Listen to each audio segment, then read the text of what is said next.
Ils sont environ 2800 et souvent au cœur des polémiques.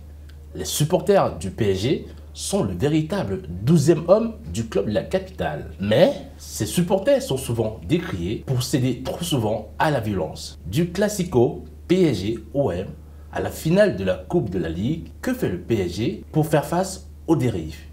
Reportage. Un week-end de rencontres placé à risque à Paris, porte d'Auteuil.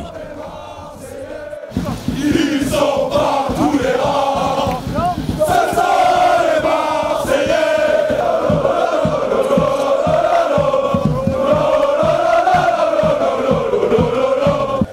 Mobilisation autour du classico PSG-OM pour la lutte de la suprématie du club de la capitale en Ligue 1. Il y a 8 ans, un supporter de la tribune Boulogne était tué dans une bagarre en marge du match PSG-OM. Ce triste événement a mené à l'instauration du plan Le Pro. Le ministère de l'Intérieur avait à l'époque décidé la dissolution des groupes de supporters. Le retour des Ultras au Parc des Princes, depuis octobre 2016, s'est fait globalement sans heurts.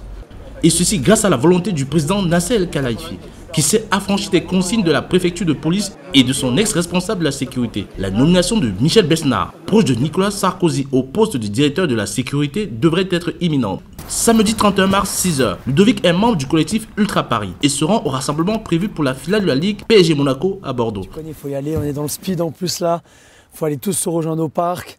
Il y a rendez-vous là bientôt, donc là on va faire le déplacement à Bordeaux, on est tous ensemble, c'est normal.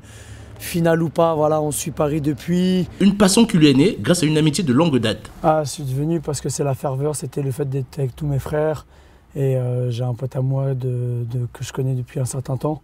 Et donc du coup on est ensemble depuis, on se connaît depuis des années et c'est la même passion et c'est l'envie d'être là tous ensemble pour supporter Paris. Au point de rendez-vous au Parc des Princes pour le départ de cette rencontre placée à risque par la préfecture de police, plus de 750 ultras sont mobilisés pour le déplacement, avec plus d'une dizaine de bus tenus de main de maître par chaque référent de groupe.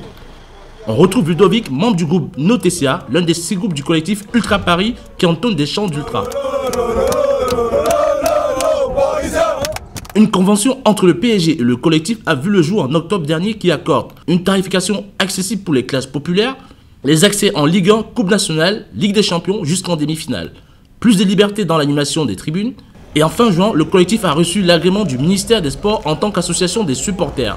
Nous avons rencontré Mathieu Zagroski, chercheur spécialiste des questions de sécurité, qui nous explique la ferveur des ultras.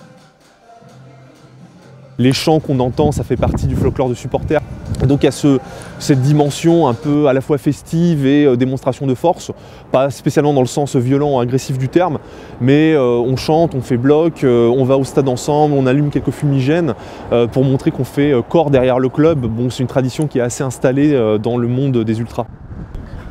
Le dispositif policier sur place pour cette rencontre est sans appel. Mais quelles sont les conséquences possibles en cas de dérive des ultras ?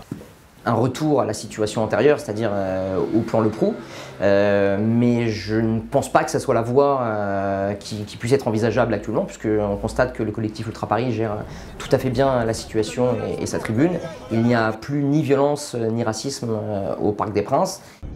Face à cette éventualité, le PSG s'est attaché les services d'une société privée sous le contrôle d'un tuteur du club qui assiste à tous les déplacements des ultras. Le club a mis en place une collaboration permanente avec la police pour encadrer les fans les plus excessifs. Au stade de la Matmut à Bordeaux. Au début de la rencontre, les ultras ont déjà pris leur quartier. Victoire sans surprise du PSG, 3-0.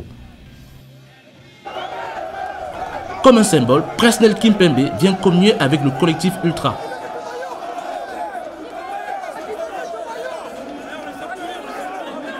Un attachement inébranlable pour les joueurs de la capitale avec son 12e homme.